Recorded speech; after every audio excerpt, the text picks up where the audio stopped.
Hello and welcome back to Aus Football Talk. I'm Cody Ojeda, here to take you through all the best and interesting bits of Australian football. It's been a big couple of months too, many of our national teams back in action. The Socceroos getting 6 points from 6 in their World Cup qualifiers against Indonesia and China. A big congrats to our brothers across the ditch too, returning to the World Cup for the first time since 2010. The Matildas meanwhile lost all 3 games of their She Believes Cup campaign, going down to Japan, Colombia and of course host USA. But the biggest story recently coming from our national teams has to be the Young Socceroos, becoming the first age group team, men or women, to win an Asian Cup. Next up for them, a spot at the Under-20s World Cup.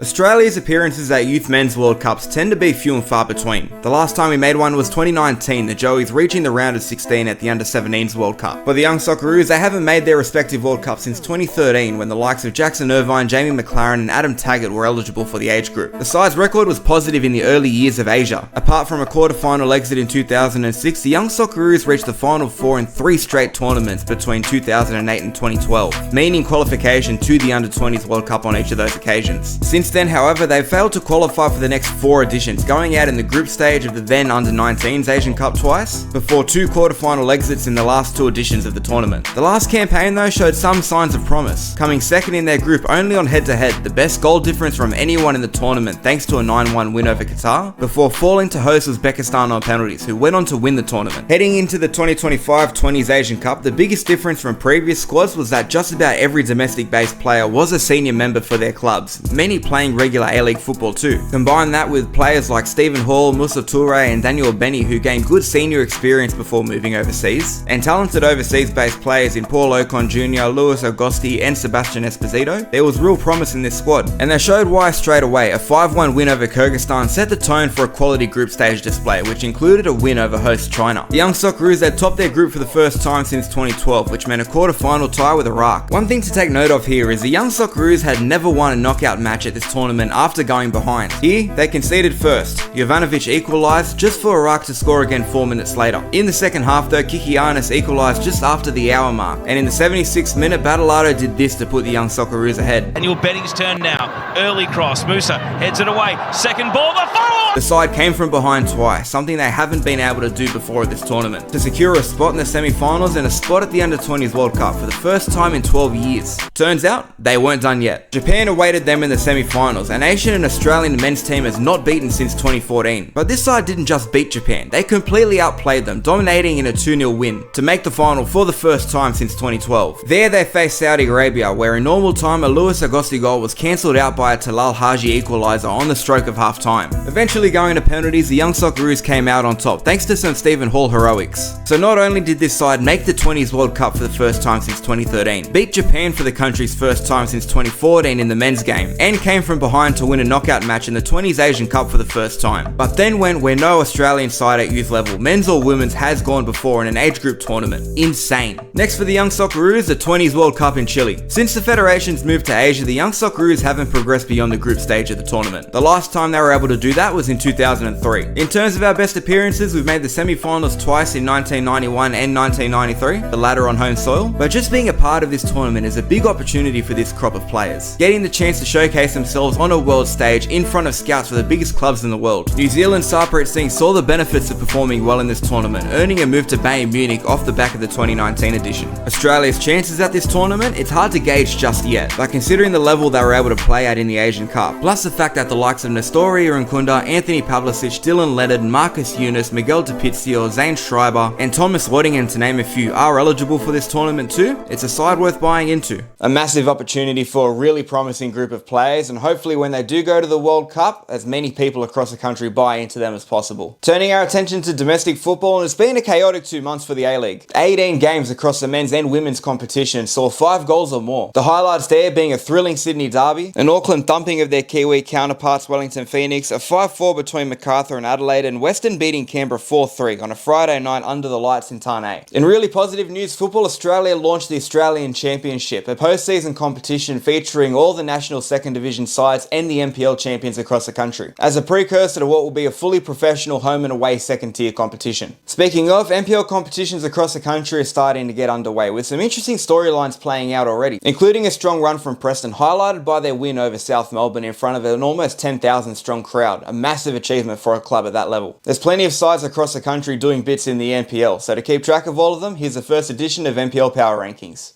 Welcome to AFT's NPL Power Rankings, the 10 best NPL sides across the country on purely vibes-based analysis. For this edition, we've only included sides that have played 5 games or more, so without further ado, let's get into it. Like disclaimer, all stats and records are based as of 27th of March. At 10th, St George FC. Impressive wins over Sutherland Sharks and Wollongong Wolves have helped course correct a slow start to the season. 2 wins and 2 draws in their last 4 games have seen them climb up to 10th in the NPL New South Wales. 9th, Broadmeadow Magic. After losing their opening match to Edgeworth Eagles, they've gone 4 from 4, scoring 15 goals in that time and claiming top spot in the NPL Northern New South Wales. 8th, Blacktown City. A loss against reigning premiers Rockdale is the only major blip on a decent run of form. Otherwise, before that, there were 3 wins and a draw in 4 games, including a 4-3 thriller against Apia. 7th, Apia. Up and down form to start the season, but when Apia is on, they're on. 3 wins against all the A-League academies in the NPL New South Wales with scores of 6-2, 2-0 and 6-1. And so far this season, all up, they've scored 23, leading the NPL New South Wales in this category. 6th, Heidelberg United. A big win over Hume City best sums up what this side can do, and is a highlight of a recent run of form that's only seen them lose once in their last 5 games. 5th, Oakley Cannons. Oakley's only lost once since playing league leaders Avondale on the opening day of the NPL Victoria season. Last season's grand final winners have won 4 of their last 5 games, including wins over Melbourne Knights and Preston Lions. 4th, Marconi. 4 wins from 7 to start the season and still undefeated, Marconi's strong start has been highlighted by a win away against Rockdale in a grand final rematch and a 2-1 win over rivals Sydney United. 3rd, Dandenong Thunder. On a 4-game winning run, Dandenong Thunder have been the first side to beat league leaders Avondale. Other high-profile wins over Heidelberg and South Melbourne also show the threat they pose this season. 2nd, Avondale. A loss in their last match against Dandenong Thunder doesn't undo the good work they've already done this season. 6 straight wins at the start of the season before that Dandy Thunder game, including Oakley Cannons and Preston Lions. And 21 goals already this season. They've set the standard in Victoria. And first, Northwest Sydney Spirit. A draw to Sydney United is the only blip in an otherwise perfect start to the NPL New South Wales season for Spirit. Big away wins against Apia and Blacktown City have helped them to the top of the table with a 4-point buffer. Plenty of sides to keep an eye on this year, and it's only going to get more interesting as more NPL competitions get into full swing. As I mentioned earlier, the Australian Championship is coming, and for all sides in the NPL, it will surely add a little bit more of an incentive to win their respective competitions. One of the sides gunning for a spot, Northwest Sydney Spirit, who will need to be the best team in New South Wales outside of the already selected national second division teams.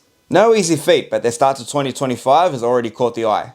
The championship kicks off in October this year, Australia's new second tier competition set to feature the 8 second division sides announced in 2023, as well as the champions of each federation's NPL. It's the start of what could be a massive step forward for Australian football, a platform for the cream of the crop in Australia's premier semi-professional competitions to shine, and hopefully pave the way for a full professional home and away season. It's also a massive opportunity for ambitious clubs that weren't quite ready to take the plunge on the NSD EOI phase 2 years ago. The fight will be on in each state to be their league's inaugural representative, and one club that couldn't have asked for a better start is Northwest Sydney Spirit in New South Wales. Leading the NPL New South Wales after 8 rounds, Spirit have surprised many with their strong start to the season. So last week I caught up with Jordan Perez, Spirit fullback and one of the new faces at Christie Park this season. Has anything that Spirit's done this season exceeded your own expectations? Start of our season, the first thing we said was, let's go win. Trying our best to achieve the highest we can. Reaching the playoffs was the massive thing for us as well.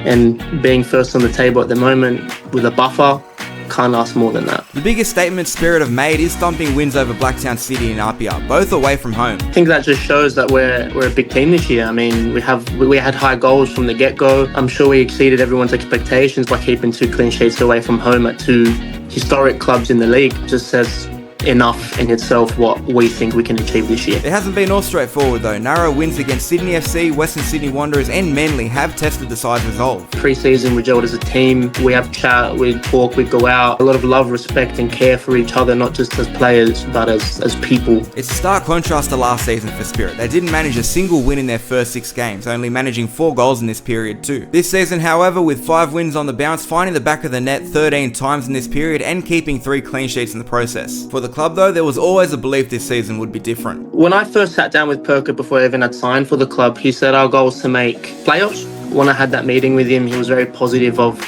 not just where he thinks he could get us, but the players that he was bringing in, the confidence he has in the staff. He made us understand that we have a backing behind us, not just by him, but by everyone. Now that we're where we are, we're not even just looking at playoffs, we're looking to win the league. With the championship now a possibility for NPL clubs, it's a tantalising prospect for players to push for this season. And an opportunity not lost on Jordan too, who's well aware of what his success could mean for Australian football. It didn't change our goals. We were where we were when that got announced. And with that being an opportunity now, we just know that we also have that behind us too. We can set our goals on that and we can set our eyes to achieve that, and it helps us not just as a club get bigger and get stronger and become more historic, so it helps us as players too, as a team and individually. It's nice to know that we could be included in something historic. And I think it's good for Australian football in general to have a promotion relegation system. It's not only healthy for the lower league teams to get an opportunity to go to the First Division A-League, but also gives A-League something to worry about, to know that, well, now we can go down and we have something to fight for. And having Jordan on, it'd be rude of us not to talk about his own career. Having spent time in Spain and Cyprus, Jordan's playing football in Australia for the first time since his youth football days, having recently overcome a lengthy injury spell. No place like home. It was a long stint overseas. I left home at 14, left my parents, left my house, left everything to chase a dream, and in the end it did work. I did what I set out to do, became a national team player, represented my country, signed professional contracts and seen a lot of things. You've had your own obstacles with injury, the journey, especially over the last 12 to 18 months, has been a tough one for you. How does it feel just to be in general back playing football?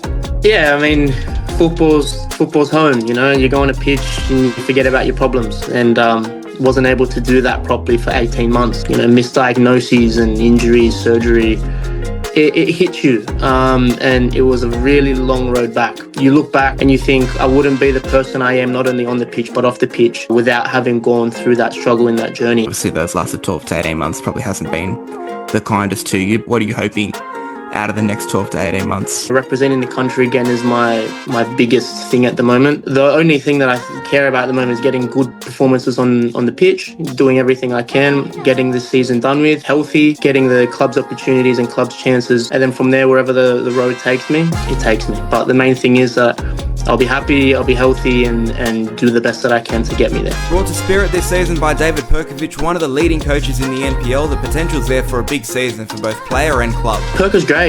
We love him as not just a coach, as a person. He helps us in whatever he can, whether that's being there as a coach or being there supporting us on a mental level. He sees us as people and he respects us and cares for us as people, not just as players. And I think that's why we give so much back to him and the club, is because of what they give us in return. Massive games against last season's premiers Rockdale and championship sides Marconi and Sydney Olympic will be a major chance for Spirit to show what they're capable of. So can they put themselves on the national stage come October? Only time will tell, but their start this season has done them plenty of favours. Big shout out to Jordan Perez too, one of very few Spanish Australian footballers, something I personally like to see. The last 2 months have been a big period for our Aussies abroad too. Nectar Triantis earned a maiden Socceroos call up as a reward for his form at Hibs. Jackson Irvine continues to lead St. Pauli away from relegation in the Bundesliga, and Matty Ryan has had a brilliant start to life at Lens in France. Really good to see him back playing regularly again. But here's a look at those outside of the Socceroos squad, and those who might be on the radar. Welcome back to On the Radar, showcasing you the performances and players of Aussies abroad that you should know about. The biggest highlight, Irankunda's life in a senior European squad got off to a good start. Signing on loan to Grasshopper in Switzerland, 3 assists in February saw him receive the club's Player of the Month award. In good news for Socceroos fans, Callum Nieuwenhof and Ryan Strain made their returns from injury and have hit the ground running. No doubt both will be in Socceroos contention in the near future. Speaking of hitting form in Scotland, Jack Iredale has been one of the most consistent fullbacks in the Scottish Premiership. Controversially left out of the latest Socceroos squad, Iredale's been in brilliant form for Hibernian, putting in regular solid shifts and even came up big in the Edinburgh derby with a goal and an assist. Finally in Scotland, going down to the second tier, and former Rockdale star Nicola Oida played his part in a major upset in the Scottish Cup, playing 90 minutes at centre back and keeping a clean sheet in a 1-0 win against Giants Rangers. Elsewhere in Europe, 2 Socceroos have made the move to Spain's second tier. Awa Mabil signing with Castellón, while Denison Rowe headed to Deportivo La Coruña. And former MacArthur striker Anthony Carter has been on fire in the Portuguese second tier, leading the Golden Boot race in the Liga Portugal 2 with 13 goals. His side Alveca is also 1 point off automatic promotion. Outside of Europe, former A-League's trio Dimi Petrados, Jamie McLaren and Jason Cummings are Indian Super League premiers, with Mohun Bagan. Curtis Good and Kenny Dougal have made the quarter-final stages of the ACL Elite, while Bailey Wright prepares to face Sydney FC in the ACL 2 semi-final. And finally in America, Ariath Piol has made his debut and opened his account for Real Salt Lake in the MLS. Ariath Piol was also sent off in a recent match for Real Salt Lake, but who needs to focus on the negative? That's almost it for us today, but before we wrap things up, the football world continues to dish out some hilarious moments. So to finish us off, here's this episode's edition of Overseas Moments We Wish Happened in the A-League. In this edition of Overseas Moments We Wish Happened in the A-League, we couldn't keep it down to just one. Starting in Bulgaria, FC Arda Kazali held a minute's silence for the passing of former player Petko Gunchev. The only issue? He was still alive, the club issuing an apology to Gunchev and his family, stating they received incorrect information. And moving over to Asia and in a Vietnamese broadcaster's coverage of the Argentina-Uruguay World Cup qualifier, the commentator decided to show off a different kind of skill set. Xa là nhớ, đêm nằm mơ, mơ tình ta xanh như bài thơ, ánh trăng sáng. Eat your heart out, Simon Hill. That's all for today. Thank you so much for tuning in. If you did enjoy it, drop a like, subscribe. It will help us out massively. Drop any segment ideas you want to see as well. My name's Cody Ojeda, and I'll see you in next month's episode. Ánh trăng sáng soi màn đêm, đưa tình yêu qua thềm. Vì sao người không nhận lấy, để tôi hoang mang tháng ngày. Em ở đâu cho tình tôi miên man. Ngày qua ngày gió thét gào vì em hững hờ.